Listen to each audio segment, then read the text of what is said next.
Vivendo ao lado de tantas estrelas da música naquele período tão especial, Julinho volta a pensar no rádio e a idealizar um programa que em pouco tempo viria a ser um dos maiores sucessos da história do FM brasileiro. Comprei um equipamento, eram 2 AKs de rolo, 2 picapes, um mixerzinho pequenininho, que eu coloquei no meu quarto e comecei a fazer uma brincadeira. Começava a imitar muito o que eu escutava no rádio. O Crocker, o Jay Allen, o Elton Deal,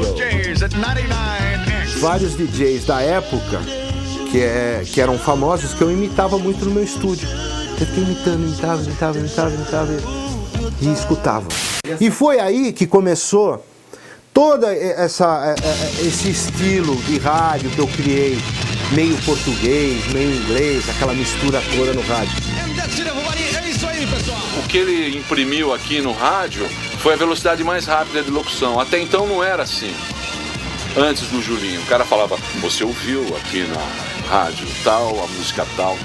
Aí o Julinho já veio com aquela locução mais americana, na época do Big Apple. Mas isso é uma época antes de eu estar no rádio, entendeu? Quando eu já entrei, já era meio assim. Quer dizer, eu não sou tão velho quanto o Julinho Mazei. Não pela idade, mas pela experiência, pela criatividade, assim, eu acho que ele é o pai da nossa geração. Com uma demo debaixo do braço, Julinho embarca para o Brasil na esperança de vender seu programa para uma emissora nacional. A primeira pessoa a receber a gravação foi Luiz Fernando Maglioca, então coordenador artístico da Rádio Difusora AM de São Paulo. Eu ouvi, gostei, achei algo bastante inovador, porque era realmente uma outra locução, era um outro estilo, não era uma bela voz interpretando um texto, era simplesmente uma comunicação. Que ninguém falava dessa maneira aqui, falava meio conversado, meio ainda o estilo do AM. E aí, agora você vai ouvir a nova do não sei o quê, e o Mazei já era um ritmo diferente. E agora você vai ouvir a nova, cheio de respiração, que é o que se faz até hoje. E trazendo realmente a cara da Big Apple, né, para as emissoras de São Paulo. Todas as pessoas de todas as partes do mundo vão lá para tentar a vida. A oportunidade de trabalho é muito grande em Nova York. Então todo mundo vai para lá tentar morder um pedacinho da maçã. Todo mundo quer take a bite out of it. E o nome nada mais natural do programa do que Big Apple Show. Quarta-feira, 16 de maio de 1978, às 10 da noite, o Big Apple Show estreava pela Rádio Difusora AM de São Paulo. A primeira música que eu toquei no programa foi New York, New York, com a Liza Minnelli. Em homenagem à cidade.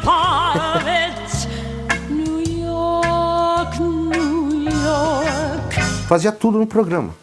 Entrevistava as pessoas, ia com o meu gravadorzinho entrevistar o pessoal na Atlantic, no estúdio da Atlantic, que eu já tinha conexão com o pessoal lá.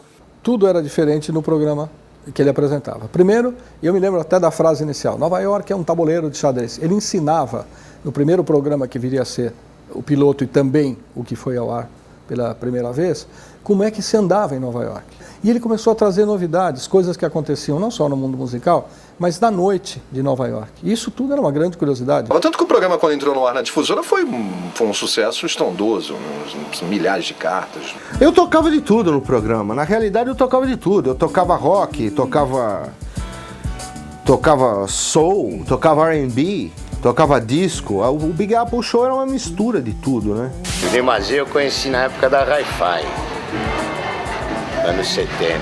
Quando você fala de música boa, a afinidade é imediata, né, Valtinho? E o Julinho, todo mundo sabe que o Rato Safado tem um puta bom gosto, né?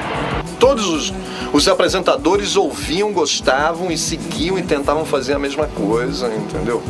Isso é fatal. Ele é o grande espelho da geração de apresentadores no Brasil. No começo dos anos 80 começou esse estilo Mazei de falar, que é o estilo gringo de falar, só que em português, que era uma coisa charmosa, né?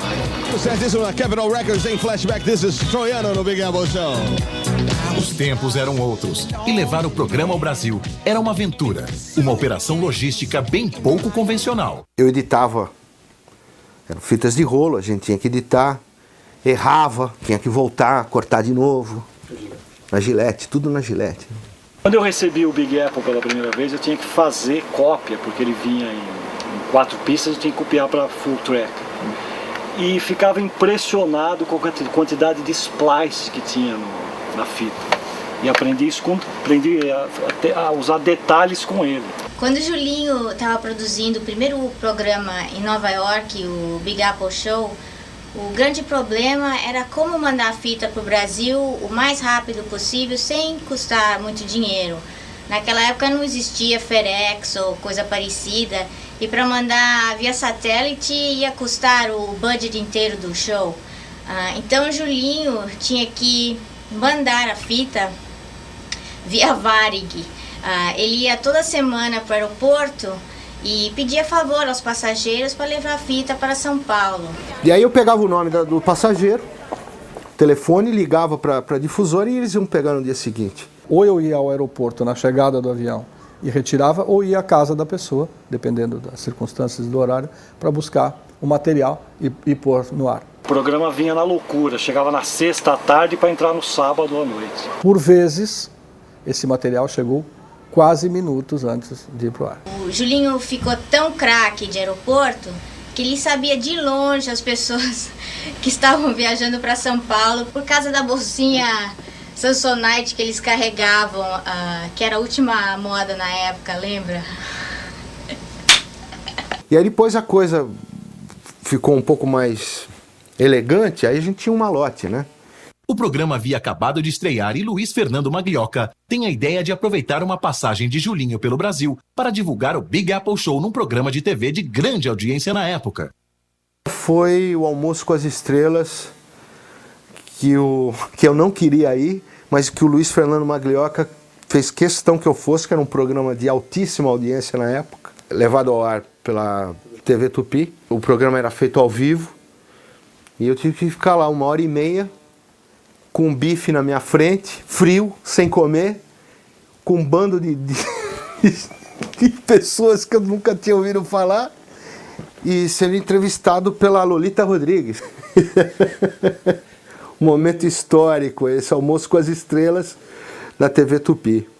O Julinho era um privilegiado que tinha chance de viver nos Estados Unidos, a chance de ver e ouvir, ou seja, visitar a rádio, frequentar as emissoras e saber o que se estava fazendo. Então não era difícil para ele, assimilando isso e sendo um disc jockey já por natureza, de pegar pelo menos o jeitão do disc jockey americano e fazer aquilo que o caracterizou durante muito tempo. Às vezes falar uma frase em inglês, traduzi-la, usar uma palavra em inglês para dar uma força de comunicação, uma força marcante, uma adjetivação.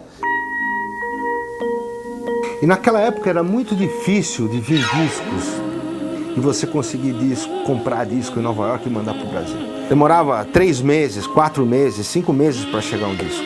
Então, essa vantagem de estar em Nova York, no início do movimento disco, foi muito interessante, inclusive, para o programa, porque as pessoas tinham a oportunidade de ver os lançamentos, de ouvir os lançamentos no programa. Não existia outro lugar. Não tinha como conseguir discos importados, então você gravava de programas de rádio e depois soltava e tocava no baile. Meu ídolo era o Big Apple Show.